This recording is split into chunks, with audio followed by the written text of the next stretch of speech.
we care sort of more about feelings over fact. Sometimes things will feel right to us. It seems right to say, well, the minimum wage should be $15 because you want people that are low income to make more money. That feels right, but it may not actually be what the system itself can negotiate. Well, right? it's not what happens in reality. That is, and this is what people call unintended consequences. I'm not sure they're always unintended, but the unintended consequences is if you think a little bit more about the problem, and let's take the minimum wage. Yeah. If you raise a price artificially, we all studied in Econ 101, when a price is raised, demand goes down.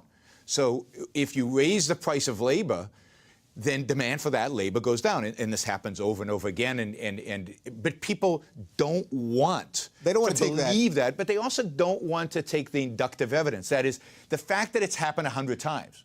Oh, but this time it's going to be different. And I see that in economics all the time. The Paul Krugmans of the world, stimulus never works. It's never worked. That's because it hasn't been big enough. We need to do bigger. And it's never going to work because they keep loading it up like that. And the same with the minimum wage. They keep thinking this time will be different. But that's anti-reason. It's anti-science.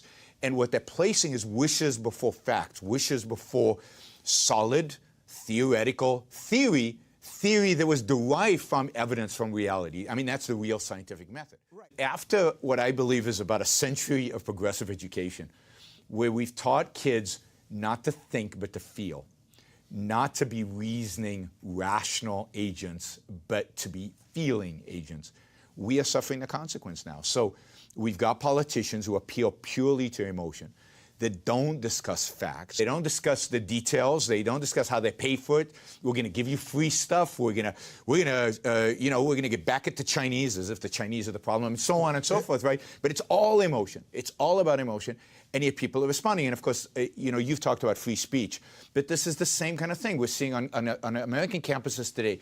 You can't say something that might offend somebody, and what does it mean to offend? It means that it's a little bit out of the mainstream because their emotions are hurt. And we're saying emotions are what matter. We'll give you a safe space.